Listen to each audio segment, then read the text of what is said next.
All right, welcome back to Iron Horse Woodcraft. And in this video, we're going to do something a little different.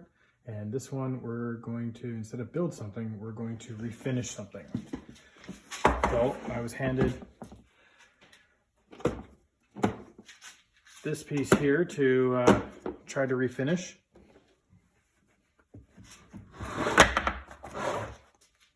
So this is just the wood portion of a 1943 Soviet Mosin. Now, obviously from a safety precaution side of things, if you had something that you were working on that still had all the working parts on it, then you want to make sure it's obviously empty and cleared safe.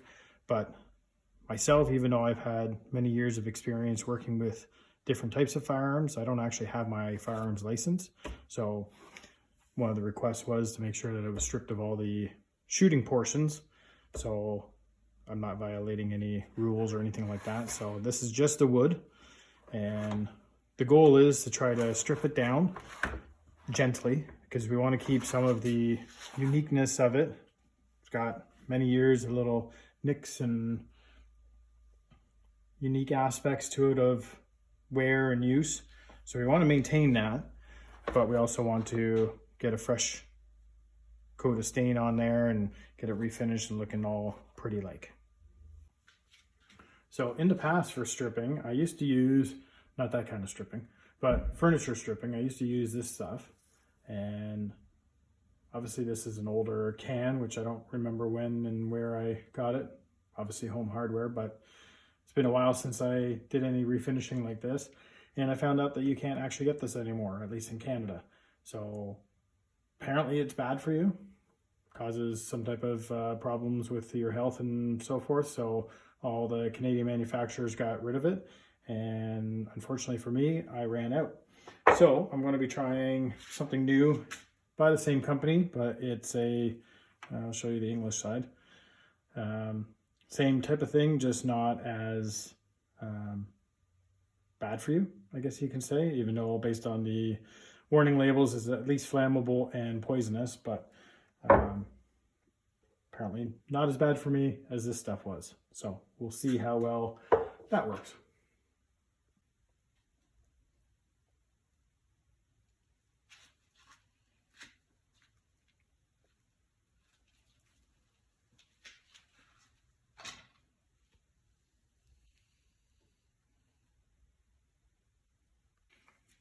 All right, so what I have is I poured a little bit into this little container here, and I'm going to brush it on. I've already laid out some cellophane wrap because what I'm going to do is once I've brushed on the stripping chemicals, then I'm going to wrap them up, and this will help sort of lock in and keep it moist because I don't want it to dry out and let it do its thing, especially since this is not as intrusive of a chemical as the previous stuff. So I'm just gonna brush it on here, let it do its thing. Again, even though it's not the highly intrusive stuff, you do want to still use at least some type of safety precaution. So a well ventilated area, make sure wearing gloves, because who knows what this stuff does to you. I'm sure this stuff is not good for you either.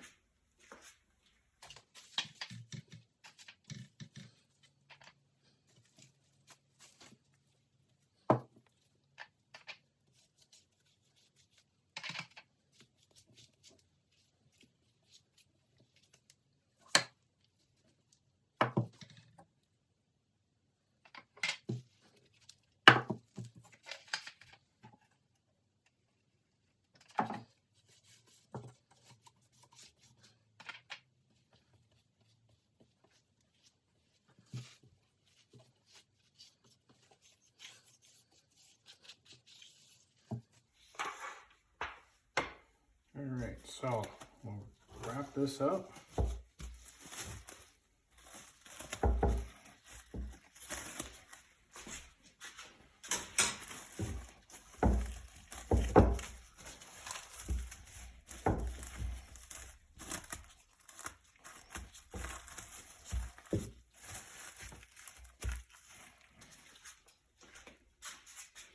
And we'll let it sit for probably about 15-20 minutes.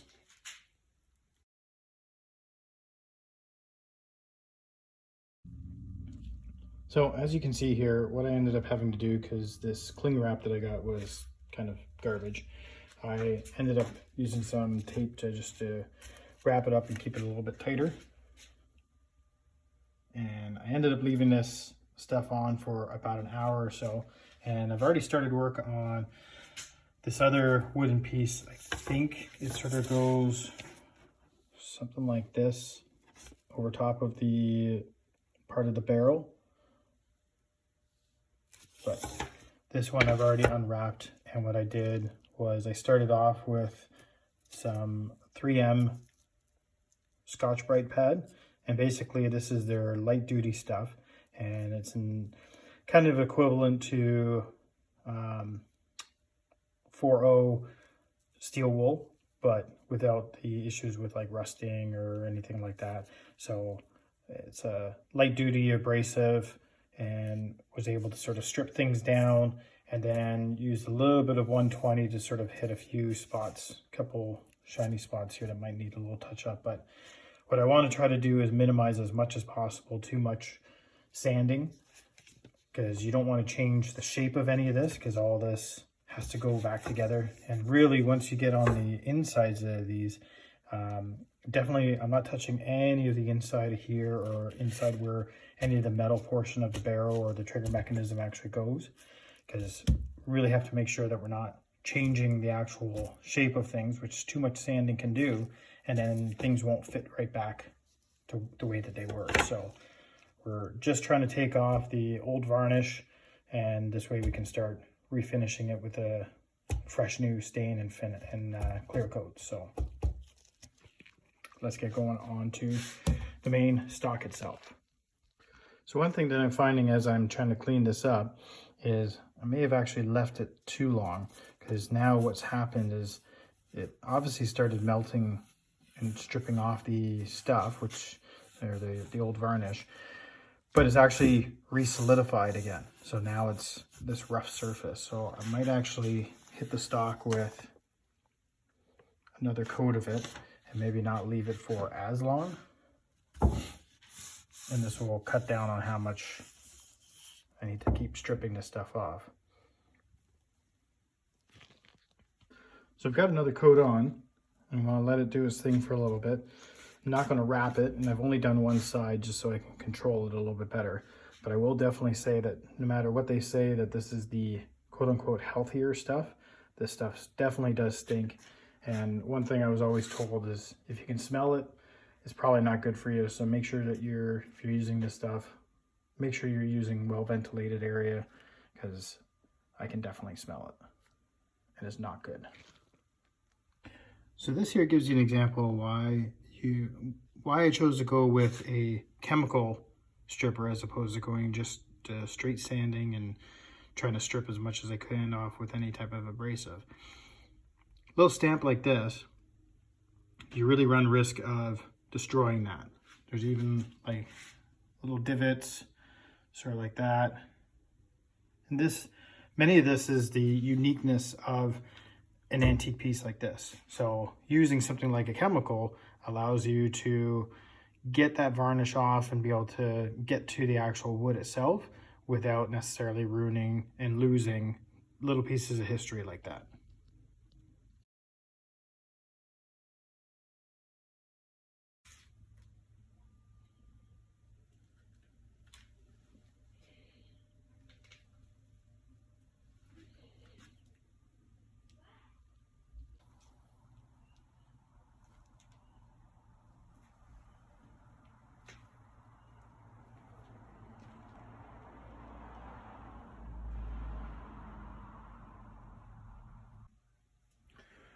All right, so we finished stripping everything down on getting all the previous varnish off.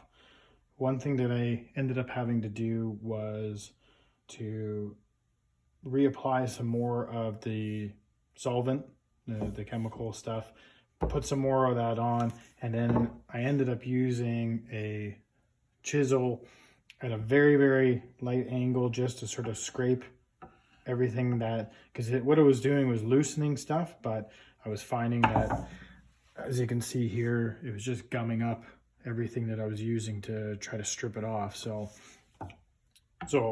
probably would have been better. And if you're following this to figure out how to do your own firearm or refinish something else, one thing that you might want to get is an actual card scraper, because that probably would have been a lot more ideal to scrape off everything that loosened. But the chemicals did what they were supposed to do, but I ended up just basically at a very fine angle. You don't want to push in too hard or at a too high of an angle, because then you can end up putting in a gouge. And obviously you want to maintain the actual wood shape itself and not change any of that. So I was able to go along and just basically scrape up everything, so everything's cleaned off. We still have a lot of the little uniqueness, and number 7 still marked in there, so it still has all of its original shape. We haven't changed any of that. So the next thing that we're going to do is, because I did do a little bit of light sanding, especially with like a 180 and 220, to just try to, again, smooth some things down. So to get the dust off, you don't want to necessarily use water to clean it off, because that's going to end up raising the grain. So what I'm going to do is just use some rubbing alcohol on a lint-free cloth and just sort of give it a wipe down to get all the sanding dust off of it and clean it all up and get it ready for the next step.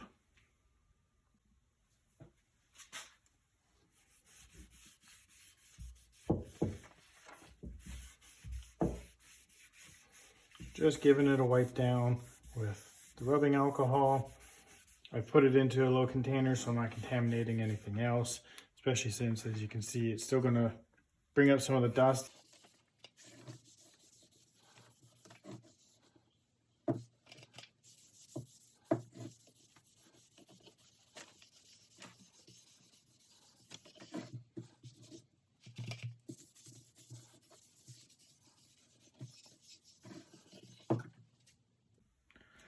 All right, now since the rubbing alcohol has been used to clean up everything and we've got all the fine dust cleaned off of it, the next step is I'm going to be applying this True Oil gun stock finish.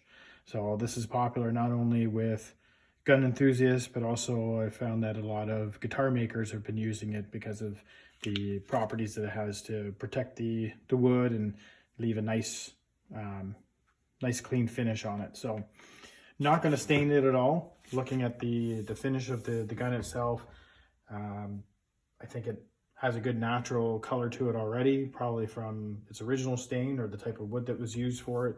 So don't need to necessarily change that, but this stuff should darken it up a little bit. So we'll start applying that. So let's get going.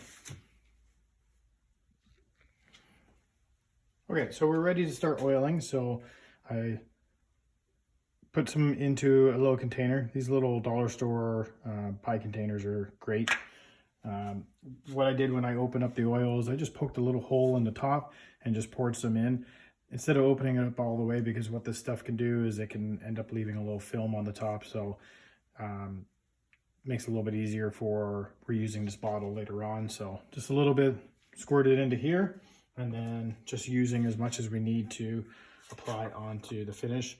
Lint-free cloth, and just, you want to just put this on, especially going with the grain.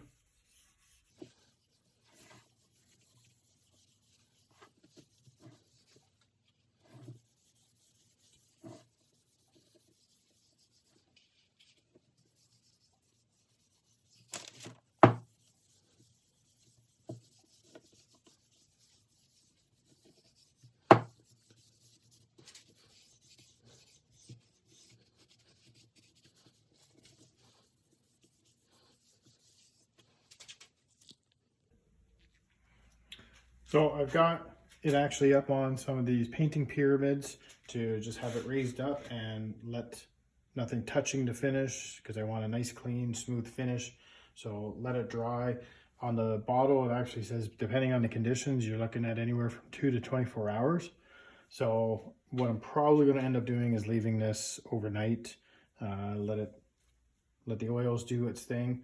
Just a small note of like shop safety is, since you've filled up this rag full of all this oil, you want to make sure that you lay it out and let it completely dry. Don't like crumple it up or anything like that, because certain oils, if you leave them crumpled up and don't dispose of them and let them dry out properly and sort of off gas properly, then you could be looking at some issues with flammable stuff going on in your shop. So always want to think safety first. So any type of oils that I use, I always lay them out. I'll hang them over something and let them completely air dry, keep them completely flat so they're not creating any type of off gas in a crumpled up state.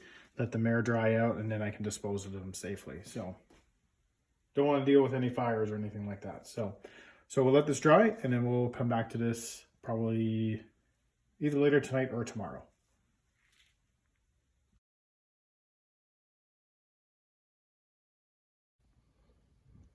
So here you can see it trying to do a little bit of a film over. So when it's left to dry, so that's the advantage of just having the single poke hole. Then it doesn't film over and waste too much stuff. All right, here we are with 5, maybe 6 coats of the True oil on it. Got a nice finish to it, nice color to it. Exactly what we're looking for. But the next step is we're going to move on and add the gun stock wax to it. And this is going to add a little extra protection for this. Not that I expect the owner to be doing too much rough handling or doing section attacks or anything like that, or running around with this thing, but it's still good to give it a good protective coating, just to make sure that we're protecting it and preserving the longevity of this piece. So let's get started on that now. All right, so we have the gloves on, and we're going to start getting the wax on there. So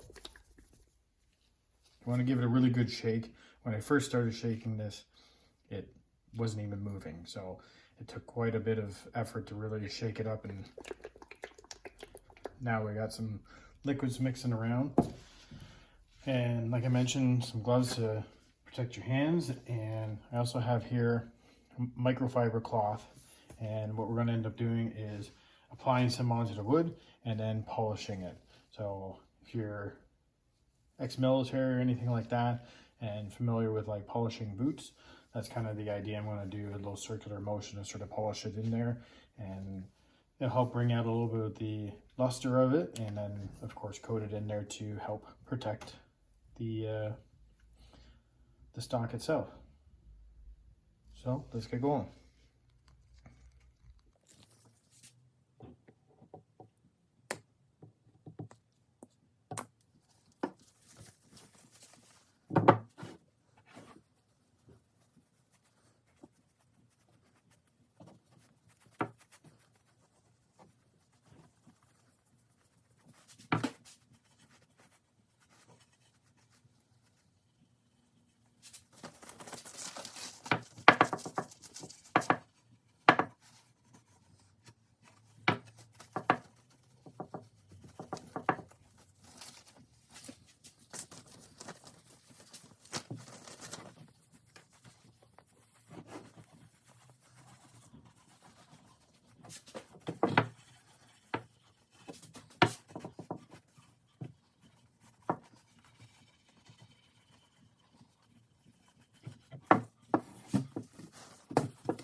So there you have it. After 2 coats of the wax, we have a really nice overall luster across all the wood grain. The surface is nicely protected, hopefully for several years, many years of enjoyment by its owner. So we'll let that sort of sit and let the wax do a little cure, and then unpack it all back up and return it to the owner, and he can put all the shooty stuff back together. I don't need to handle that stuff, but that's the end of this.